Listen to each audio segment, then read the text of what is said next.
This is NDTV, and you're watching NDTV 24/7.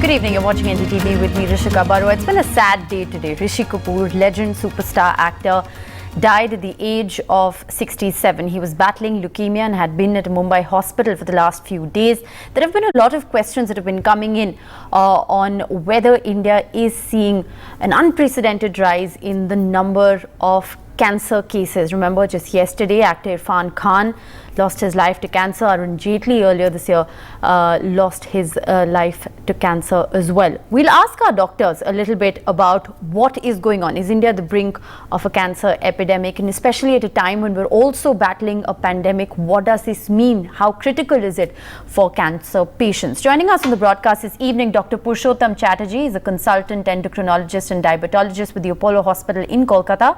Dr. Shantanu Guha, professor and head of Department of Cardiology, is also with us from a medical college in Kolkata. Appreciate you, doctors, for being with us on the broadcast. Dr. Chatterjee, if I could begin by asking you, sad day today with Rishi Kapoor passing away. There are lots of questions about, cancer, those battling cancer at a time when India is, facing an unprecedented lockdown. There is a pandemic. What advice would you give? What would you like to tell, those who are in this very difficult fight?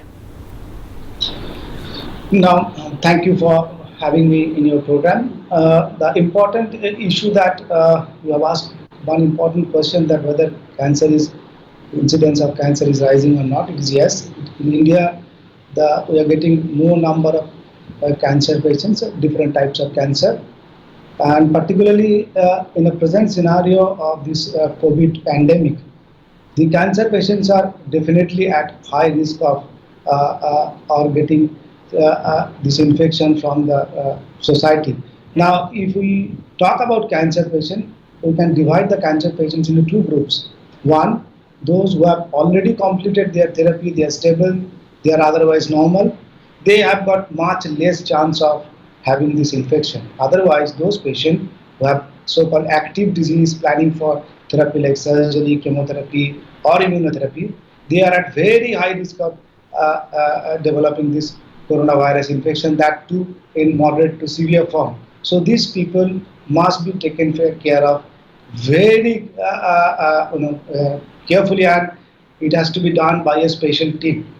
Right. So a lot of careful and care and of course critical care is needed for cancer patients. I just want to also clarify at the moment that Irfan Khan and Rishi Kapoor, both of course were battling cancer for the last 2 years. Their deaths, however, are not related in any way to the coronavirus. We're just asking larger questions on difficulties that are being faced by cancer patients at a time when the world is battling a pandemic. Our first caller, Bimal, is on the phone line from Guwahati. Go ahead. Hello. Yes, go ahead. Hello, I am Bimal from Guwahati. I have a question for both of the doctors. There is a study regarding nicotine patch in France, I think. So, is this working?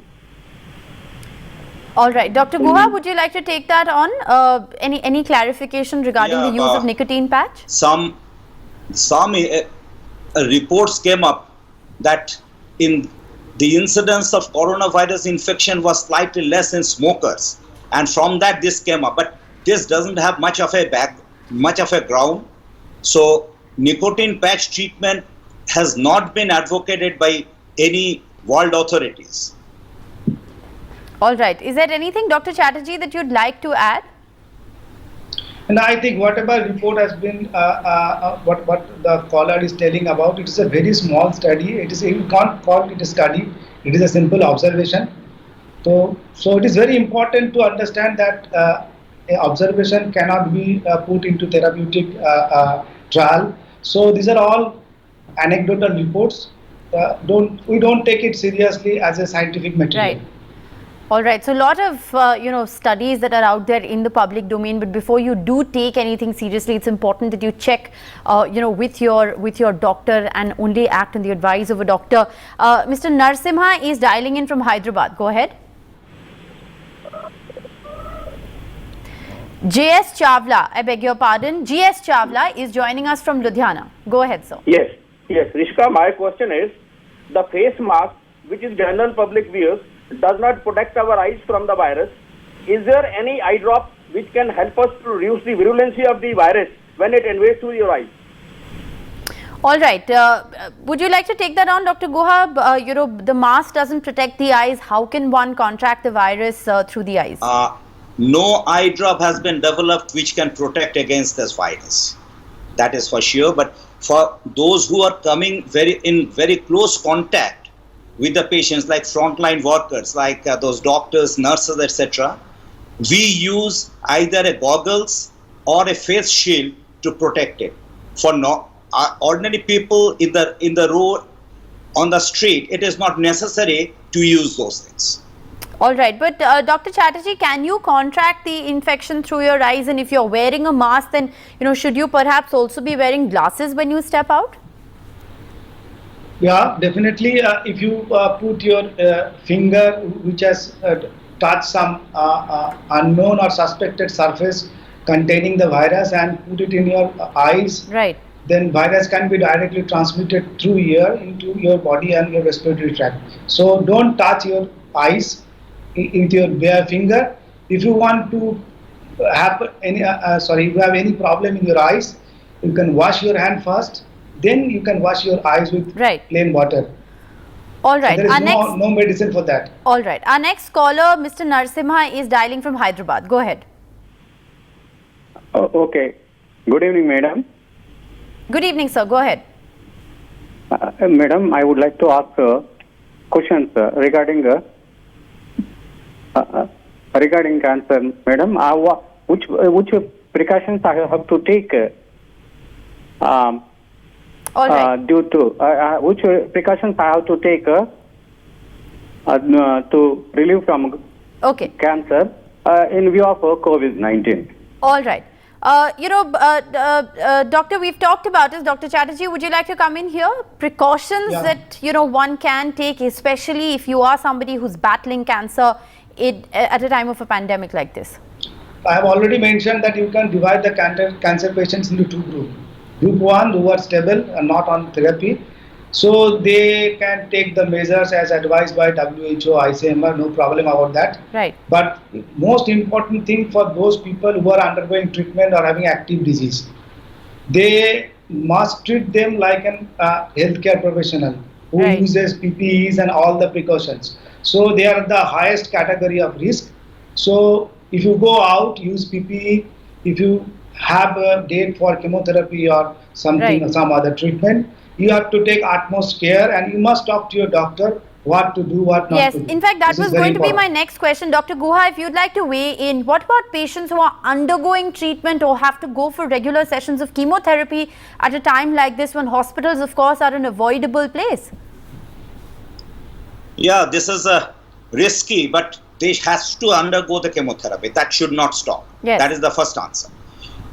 But for the fear of COVID-19, one should not stop their own chemotherapy. That will be more hazardous and that will be suicidal. So you should take all the precautions possible. What has been advocated by all the different authorities, all the governmental agencies. You wear the mask, you sanitize your hand as often as possible.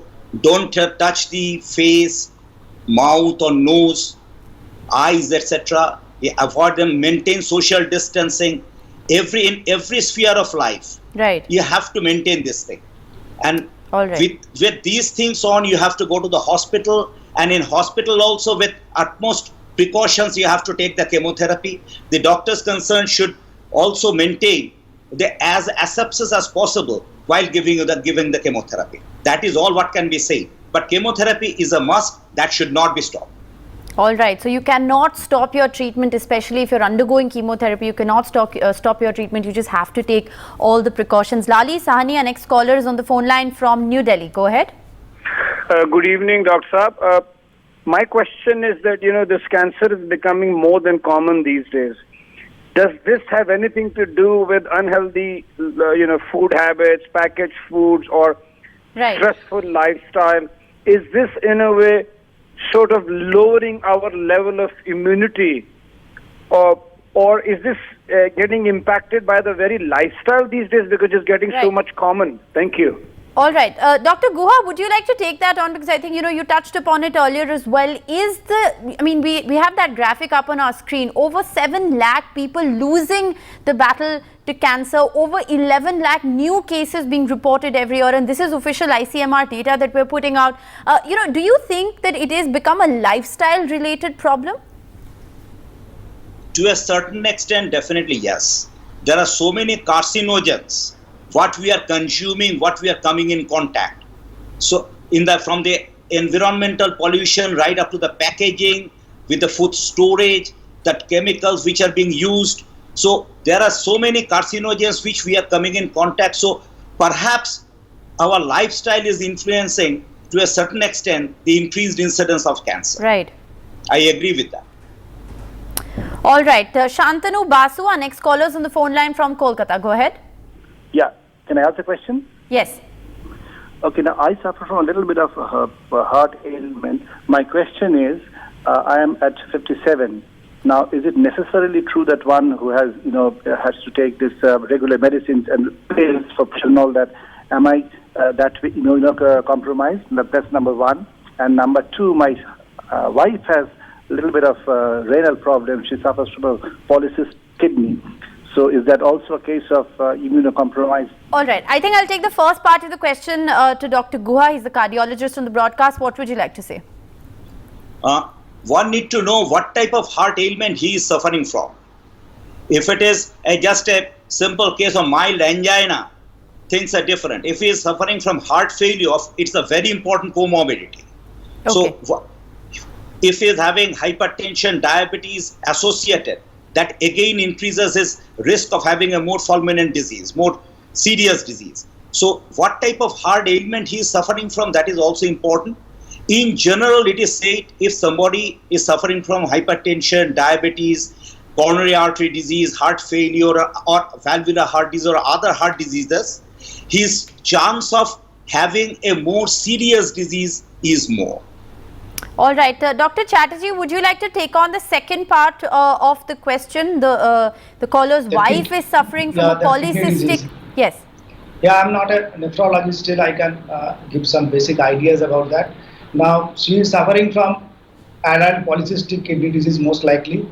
The thing is that if her renal function is normal, her creatinine level is normal, is otherwise hemodynamically stable, I don't think he is at a very high risk, but definitely with any type of kidney disease where the kidney function is deteriorated to some extent, they are at high risk. Please take precaution for her.